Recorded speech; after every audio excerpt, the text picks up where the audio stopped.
Hello, everybody. Welcome back to Geordie's Basement. My name is Jordan. Welcome back to a rainy Friday here in southern New Jersey. We are once again joined by our good friend Rob out in Iowa. How you doing, Rob?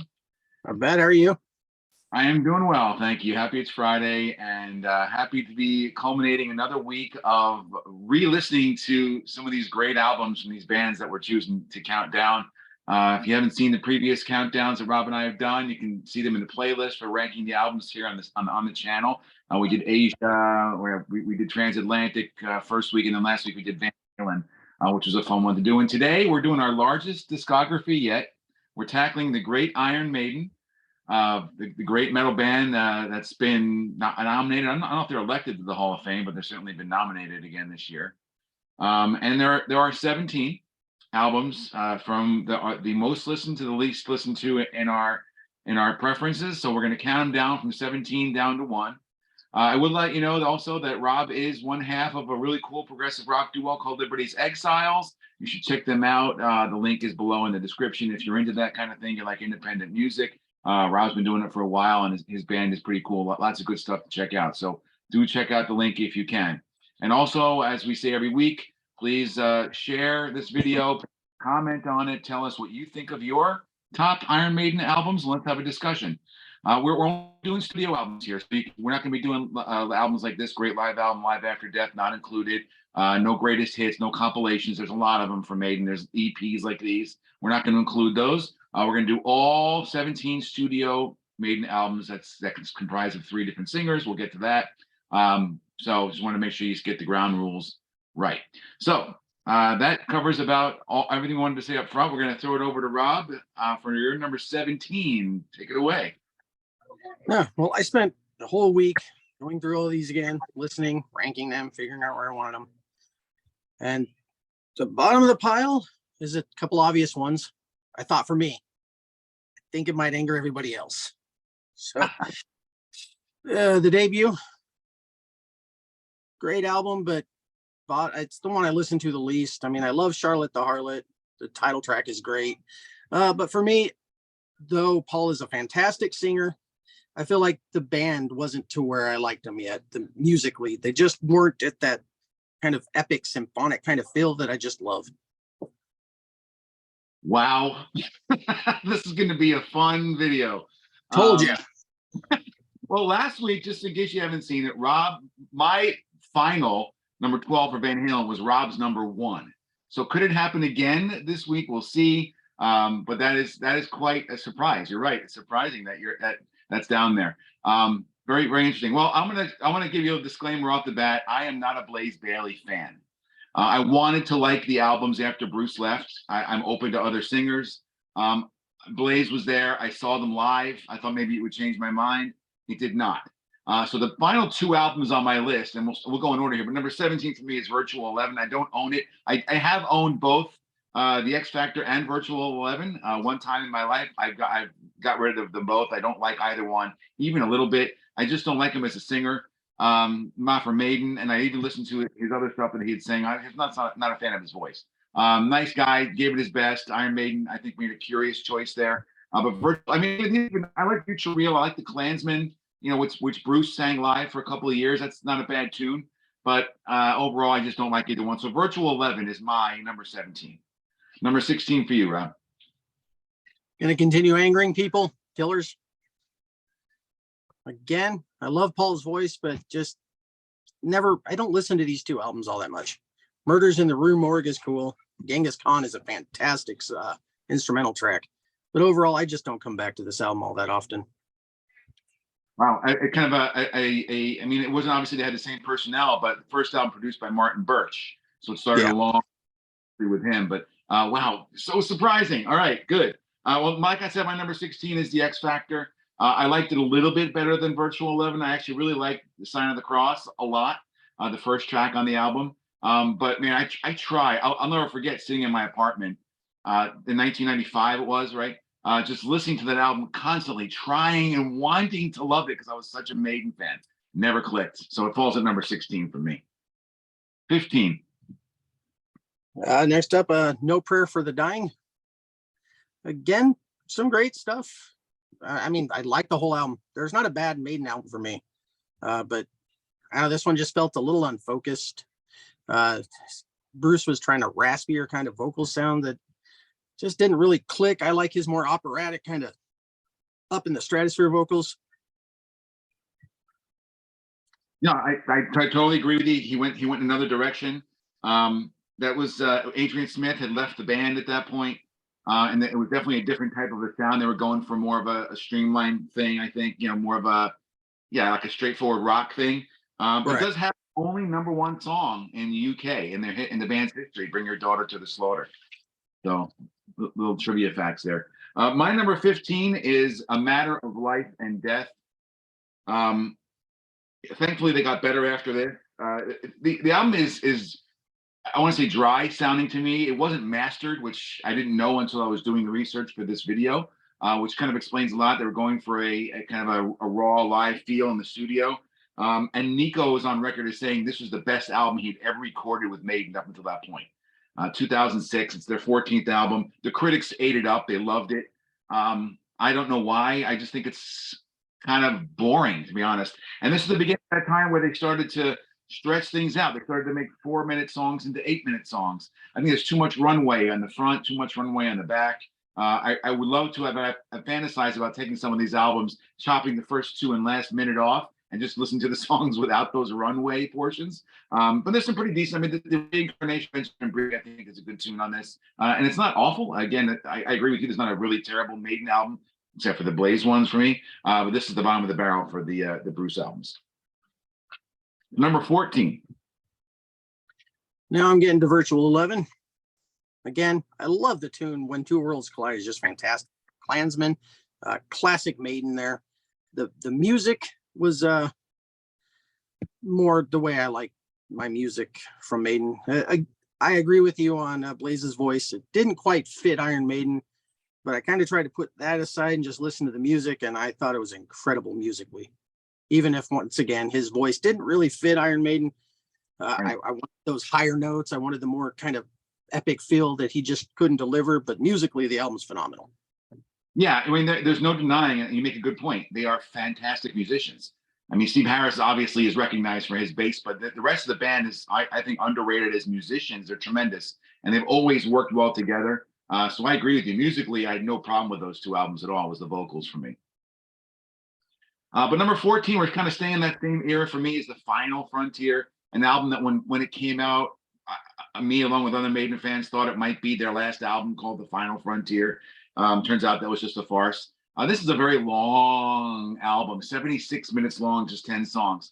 And there's some really great stuff on it. And I've grown appreciation for this album through this video and the research for this video, which is kind of cool. I love Satellite 15, the lead-off track. I like the Talisman. The last track, When the Wild Wind Blows, is excellent. But again, I just have a problem with the length of songs. And another issue on that, for me anyway, as a prog guy, and you're a prog guy too, maybe you feel the same way, the critics and the write-ups and all the reviews for this started calling Maiden a progressive rock band. And Maiden is not progressive. There's nothing progressive about this. The songs are long, so people say, oh, it's progressive. They're trying to be progressive rock. These are not progressive rock albums. The reason why these songs are 9 minutes is because they're stretched to be 9 minutes. It's not because they have time changes and chord changes and everything's kind of funky like a prog rock song. There's nothing proggy about it, in my opinion. It's just songs that have been stretched too long in most cases. And there are some shorter ones, like Mother of Mercy is a good shorter track, shorter at 5 minutes. But I just don't reach for this album very much still to this day, although it's better than what I originally thought, The Final Frontier. Lucky 13 for you, Rob. You know, I got a feeling as we get higher, it's just going to be wild. But continuing with the Blaze Bayley albums, X Factor, better than Virtual 11, because I don't know why. I just like it better. It's definitely less Iron Maiden musically, I think, in parts. For some reason, it clicked for me. I like this one. Again, vocally, I could take it or leave it, but musically, there's some great stuff on here. Even the songs that Bruce Dickinson later went back and did, like Sign of the Cross, like you had mentioned, fantastic with him on vocals. It should have always been that way. What were they thinking? Agreed. Totally agree. You know, and I never listened to the album. Perhaps instrumental versions like Haken does. They release the instrumental versions. Perhaps that would have been a good idea on those 2 albums. And maybe I would have seen them in a different light, heard them in a different light with just the instrumental version. It's a good point. You know, if they just do that, I'll go ahead and sing over it for them. I mean, it can't be worse than Blaze. Why not, man? Why not? I got this. The next singer of Iron Maiden, Rob Mallory.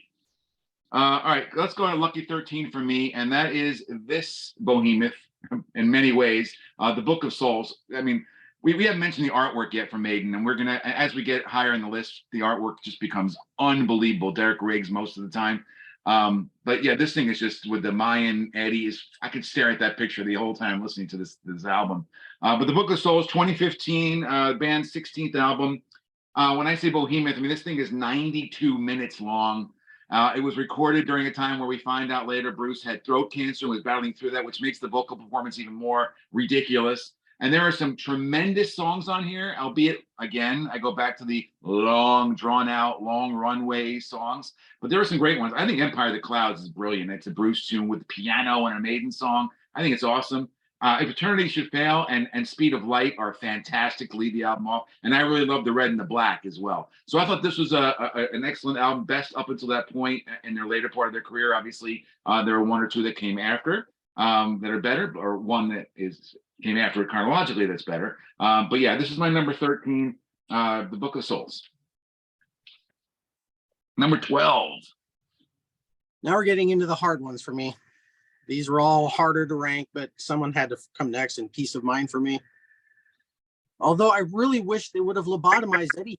They would originally were going to do with that. I mean, I like the cover, but let's face it, it could have been cooler.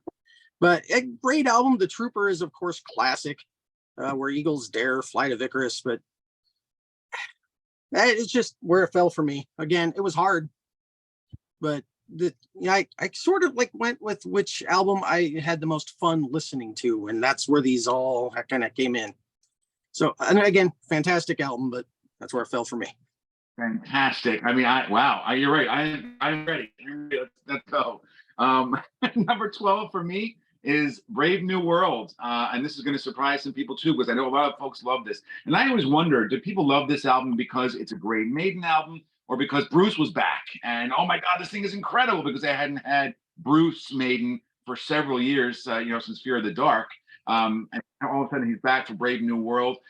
This is a landmark album in several reasons for me, namely, number one, because Kevin Shirley started producing them, and he has to this day. And I think that's not a good thing. I think that's part of the issue with Maiden, is that the producer needs to step in and push them to be a little more streamlined. I think, my opinion, I think yours is going to be different based on your order so far. I'm anxious to hear about that.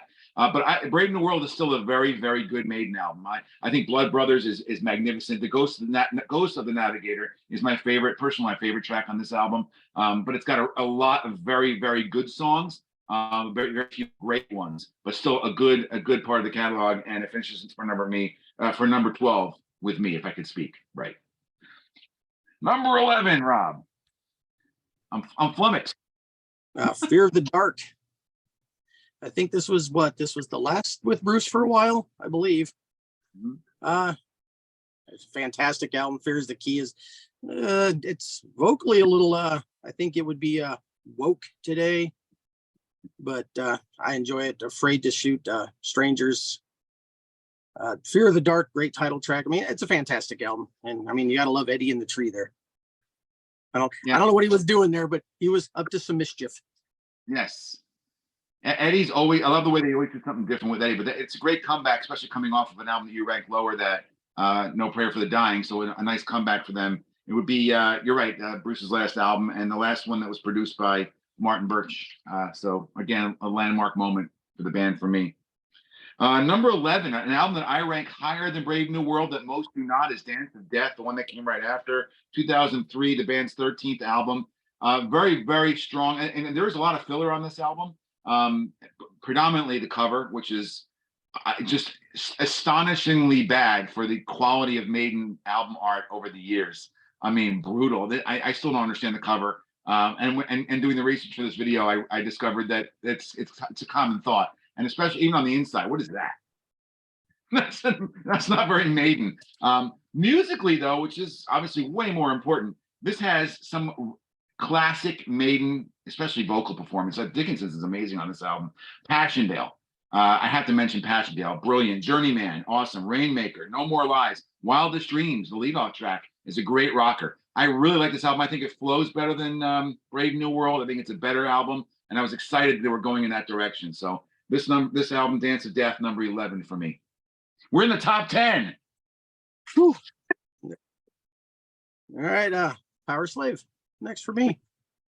Although it must be said, the Rime of the Ancient Mariner is a top 3 track for me. Long songs, I guess. I'm a sucker for them. And not a moment wasted on that track. I don't care what anybody says.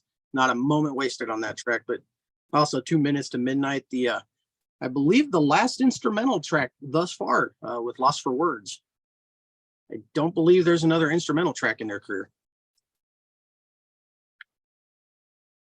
I mean, since then. Yeah. Great title, too. Pretty great for an instrumental. But you're right. Nothing's wasted on Rime of the Ancient Mariner. Even that slow build-up, it's all important. I totally agree with you. All 14 minutes used wonderfully. So that's your number 10, huh? Yeah, yep. Number 10. All right. Oh, this is going to be fun. Number 10 for me is the most recent thing they've done, Senjutsu. And this is the cover, but I like to show this. There you go. I mean, that's thick. You can stare at that for it's actually scary. This is the best album packaging, I think, in Maiden's career. The booklet is fantastic as well. I'm not going to go into it all, but Senjutsu from 2021, the 17th album, and it's long. I mean, 81 minutes. But there's some great moments on here. Writing on the Wall, Stratego, and the title track Senjutsu specifically for me are fantastic. But the last 3 tracks, Death of the Celts, the Parchment, and Hell on Earth, 12, 13 minutes apiece. I think they're all Steve Harris compositions. They're all bunched together at the end on the second disc, and difficult for me to sit through. I don't mind a long song. I mean, I'm a prog guy too. I like them long, but I also like them long because they tell stories and they have beginning, middle, and an end. Have different moving parts. I know lyrically they're probably very good, but it's difficult for me to sit through them. Musically, phenomenal, and I think the album is the best album that they've done in the second half of their career, which is encouraging in case they do another one, perhaps. But Senjutsu for me is number 10. Number 9. Now we're going somewhere in time. Although it has to be said, this band knows how to close an album. I swear I love every final track on every album. And Alexander the Great is no exception here. Fantastic tune. Also, Wasted Years and Stranger in a Strange Land is really damn good too. Great vocal melodies. Some of the best in the business, I think. Somewhere in Time too, the cover art is just insanity. Yeah, there's a lot going on there. Oh yeah, you can. It's one of those albums you can just stare at for the entirety of the record and just find different things on that. It's phenomenal art. For me, number 9 is one that you've mentioned. That's Fear of the Dark. This is an album that has fallen for me a little bit over time. I really loved it when it came out, perhaps because it was after No Prayer for the Dying, which is another album that's gone up on my list, but I didn't like when it first came out. 1992, the 9th album, like we said, the last album produced by Martin Birch. Again, I think you mentioned Fear of the Dark and Fear is the Key are 2 fantastic songs. Judas Be My Guide is a fun song too, short, heavy rocker. And there's a couple other songs that are really good too. I like The Fugitive, but there is a lot of Weekend Warrior, Chains of Misery. There's a lot of filler on it. And I think it was time for Bruce to go. I guess in his opinion, it was time. And maybe there's a little disjoint in the band, who knows? But after this, he obviously for a couple of years. But Fear of the Dark is number 9 for me. So now we're in top 8. What do you got for 8? Just kept getting harder and harder. But this quote unquote concept album, Seventh Son of a Seventh Son, again, fantastic album. I mean, The Prophecy, The Clairvoyant is a killer. The Evil That Men Do, classic Maiden. Wonderful album. I'm confused by the cover. It's a good cover, but I'm confused. I'm not sure what's going on. Great album. They asked Derek Riggs to do the album art and to be crazy about it, and he said, "I'm just going to do half of Eddie." And he brought it in, and it just obviously cut him in half. And I mean, yeah, it's crazy, weird. Crazy. My number 8 is Prayer for the Dying. I'm surprised it came up this high. I didn't like it when it came out. The whole raspy Bruce thing, I just didn't buy it. But there was always Hooks in You, which was such a great song. Bring Your Daughter to the Slaughter and Holy Smoke. So accessible, so fun to just pump your fist to. Those three songs alone are worth the price of admission here. But the rest of the album, I never really gave a chance. I like Tail Gunner. I like the title track. I like what was the other one? Oh, The Assassin. A great performance there by Bruce. So yeah, it was different. Yes, No Prayer. Adrian Smith was out of the band at this point. Yannick Gers was in. Something that I don't think worked well for the band, and I still don't think works well for the band. And like I said earlier, Bring Your Daughter was a huge smash in the UK, number one hit single. So yeah, so No Prayer for the Dying, number 8 for me. What is your lucky 7? Senjutsu. And I think for me, I'm kind of the opposite. It's disc 2 that I like more, with the 1, 2, 3 punch at the end there with those longer tracks. I just love every moment of them. Oh. Fantastic. I hope they follow this up, because this was great. I mean, and the packaging is just killer, like you said. Although I have nightmares about that. I do. Eddie's going to stab. I know he is. It's only a matter of time. It really is the only artwork that has ever scared me, and it gets more menacing as they go back. I mean, some of these albums are insane, but that one is crazy, and I think they will follow it up. I really do, and I mean, there's no indication that they won't. So I agree. I'm looking forward to the next one already. So good for them. They made their best album in a long time. For me, number 7 is I'm going to the vinyl for this, and that's Killers.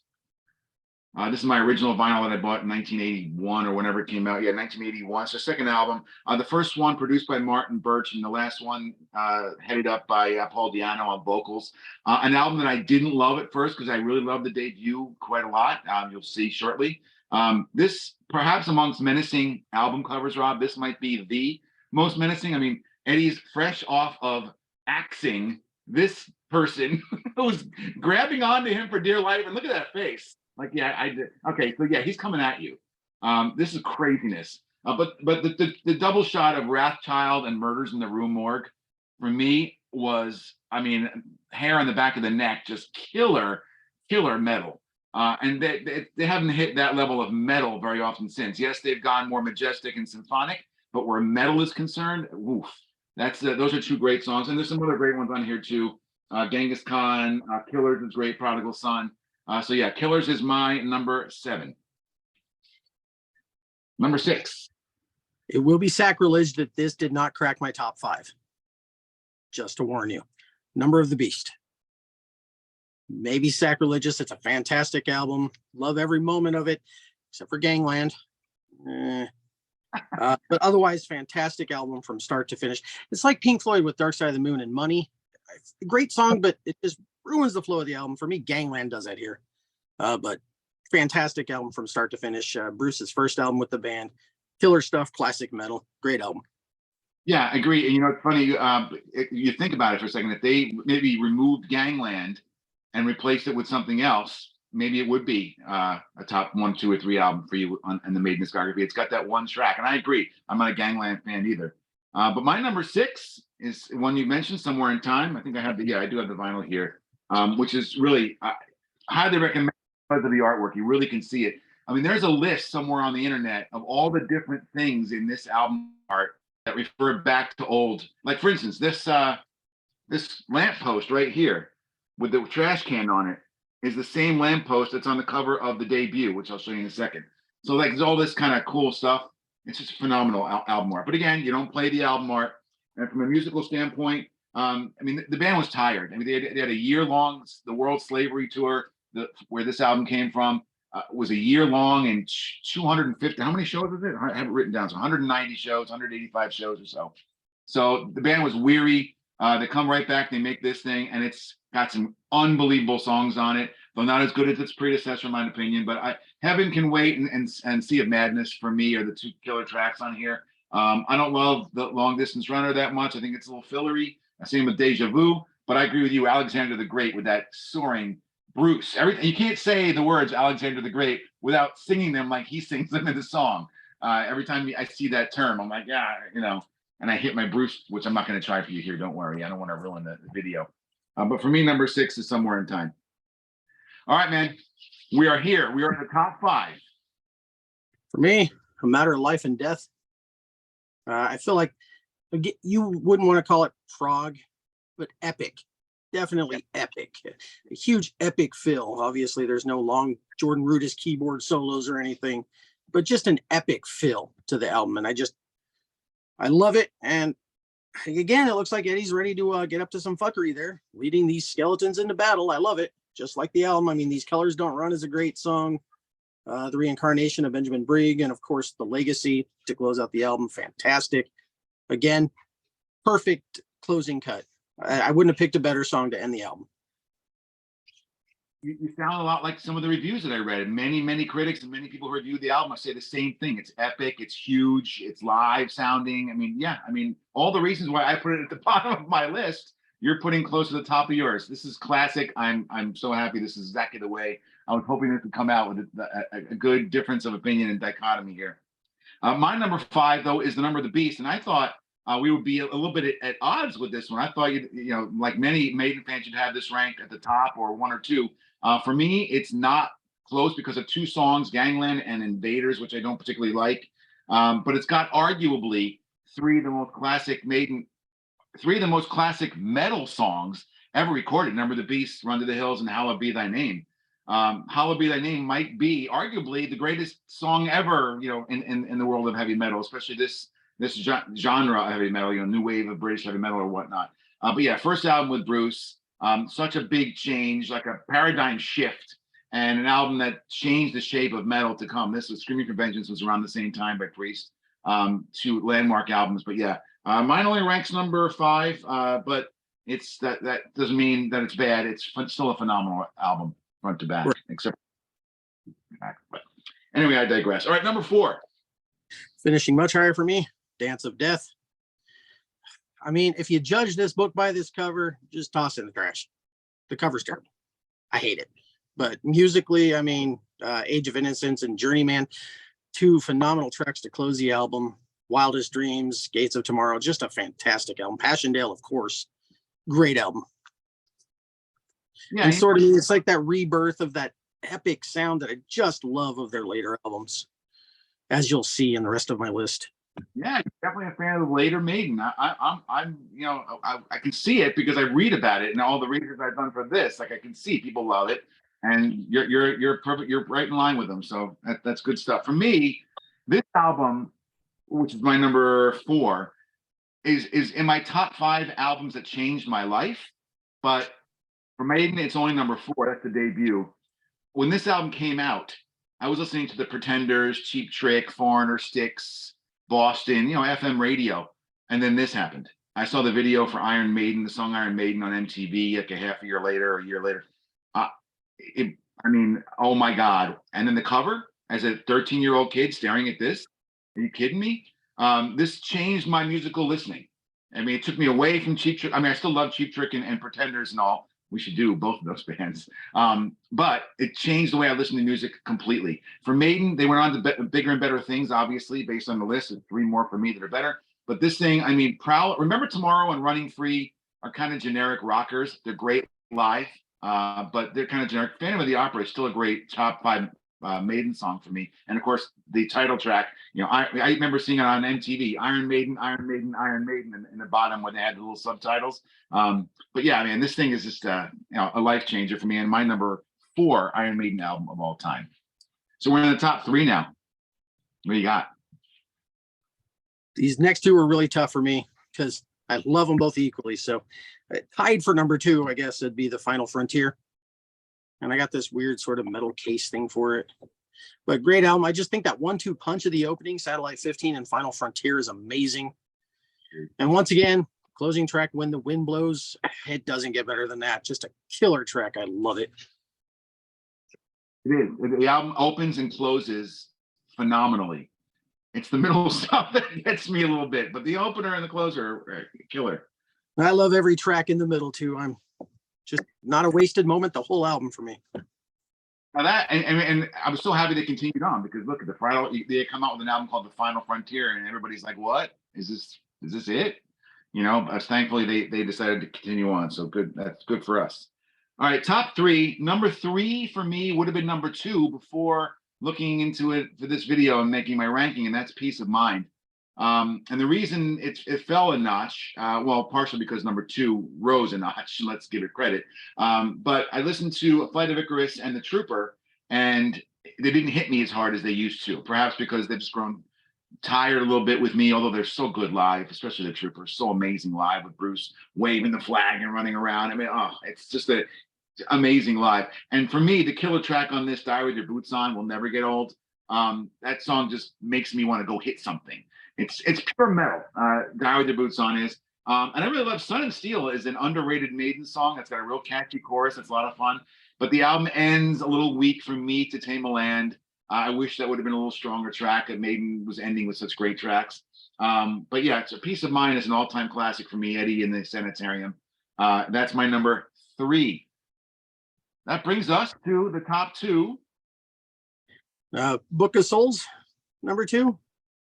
Just another incredible album, but I mean, of course, Empire of the Clouds, classic stuff. The Book of Souls, Tears of a Clown is a fantastic tune to me. If Eternity Should Fail, what an opening track. I mean, just letting you know, hey, we're back and this is going to kick some ass. Just fantastic song. Yeah, I was really happy when I heard that song. And the second song too, Speed of Light, was phenomenal. No, that's nice and high for Book of Souls, man. I love it. I love the album cover. It's just the more I'm thinking about it, watching your ranking, I'm like, this band is really much better than maybe even I ever thought. Because you're talking about these records that I have down in the teens, you have them up high, and I'm like, well, these could be in the top 3 for me too. Another day. I mean, maybe they will be someday. Who knows? But what a band. All right, number 2 for me is just been rising ever since it came out, and that is The Seventh Son of a Seventh Son. I mean, Maiden went a little bit softer on this. I mean, when I say softer, I don't mean like there weren't metal. It was softer. There was synthesizers, there was guitar synthesizers, there was a keyboard or two, and it maybe didn't punch you in the face as hard as some of the other stuff did. But my God, I mean, it's what can I say about Seventh Son? You're right, the clairvoyant, the prophecy, and it ends with Only the Good Die Young, which is which is tremendous. And Can I Play with Madness, which again, fun live. And it's a little commercial sounding, and this was Maiden gone a little bit softer, even with the light blue color of the album cover. But it has really stood up for me over the test over time. I remember buying it when I was in college and running home and listening to it and going, man, they softened up a little bit. But man, do I love this album over time. If I could only throw one gripe at that, it's just the keys. I loved the keys, but they could have done more with them, which they did on the following album. But this album, they're kind of restrained, kind of more of an ambience, kind of background sound to add some depth. But I feel like if they'd done a little more with the keys, that album would have been much higher for me, rather than just the background sort of filler, kind of to pad the background a bit. I agree, and you're right. It kind of reminds me a little bit of Rush when Rush brought the keys in. It was like whoosh signals. And it's like, oh my God, Subdivisions is the first. We haven't heard this before. That's kind of like with Maiden. Maiden was always like, there's no synthesizers on our albums, nothing synthesizery. And all of a sudden they came out with Seventh Son and it's synthesizers. But yeah, I agree. Who knows how they would have sounded had they really brought those keyboards in. Number 1. All right, now before you asked, did you like this album because Bruce is back or because it's a good album? For me, it's because it's a damn good album. Just phenomenal, heads above everything else for me. I love it start to finish. And the last 2 tracks, Out of the Silent Planet and The Thin Line Between Love and Hate, my God, what a way to end an album. Just fantastic from beginning to end. Blood Brothers, Brave New World. My daughter calls it Ghost of the Alligator for some reason, but great track. Fantastic album. Love it start to finish. I'm never going to listen to that song again the same way. But your daughter, who's how old? Oh, she's 16. So hats off to you, buddy. That's parenting 101. Good stuff. My kids' first concerts, the oldest 3, their first concert was Rush in 2007. My daughter was only 7 months old. I would stand if I got a Guitar Hero pajama pants on. You wouldn't want to see them on the video, but congrats to you. Kudos. Number 1 for me is the number 1 heavy metal album of all time, period. And that's this baby. Power Slave, 1984. I said that the debut changed my life. This again changed it a second time. I would sit in my basement for the entirety of this record and stare at this artwork. It doesn't look like much from afar. I mean, I still find things in this album cover that I never knew existed. It's also textured, which is cool. This album is so cool. Not to mention the music, which is also pretty good. I mean, Rhyme of the Ancient Mariner, like you said, nobody had ever heard anything like it before. It was like just a mouth wide open, like what is this? This is crazy. Ace is High. The way the album starts, forget about it. You're off and running. 2 minutes to midnight. It goes right into 2 minutes to midnight. There's a very small gap between those two songs. Bam, bam. It just knocks you in the gut. Flash of the Blade, Lost for Word, The Duelist, which is the weakest track here, is still very good. And I really like Back in the Village. I know a lot of folks don't. The title track is classic Bruce Dickinson, Egyptian Power Slave. It's phenomenal. First rhyme. This album just it checks all the boxes for heavy metal albums for me. It really changed everything for me at the time, and it just made Maiden my favorite band. From 1984 to probably 1989, 1990, they were my favorite band, even ahead of Rush and others. So yeah, the number one album for me from Maiden is Power Slave, and please get the vinyl if you don't have it out there, because you're missing out on such incredible artwork. All of them incredible artwork, but certainly Power Slave number one, both in art and in music for me. Is that it? We get to the whole list. Yeah, but I don't know if you want to call Dance of Death fantastic album art. No, I did. Not fantastic. That's brutal. Okay. Yeah, I think the band even says that now, that they regret that album artwork. But yeah. Yeah, I read the guy that did it didn't even want to be listed in the credits. Oh, good for him. Nobody knows who did it. Truth is, again, we always say you don't play the cover. You don't play the cover. So, and obviously you had that album ranked very high for you, so it didn't affect your opinion of the album musically. That's for sure. Wow. A lot of Maiden this week, man. A lot of upping the irons. A lot of it. So who knows what we're gonna do next week? But we certainly thank you guys for hanging out with us. That was a long list, 17. We appreciate it. Again, very different, and neither of us had one album ranked in the exact same spot. We're continuing our streak since we started this, not once. So pretty cool. That's got to happen at some point. So, guys, we will see you again next week. Thank you again. Please subscribe. Please check out Raw's band. Let us know what you think below on your ranking of the Maiden albums. We will hopefully see you again in a week or so with another ranking. Until then, have a great Friday. Have a great weekend. Keep on rocking. Keep on spinning. Talk to you soon.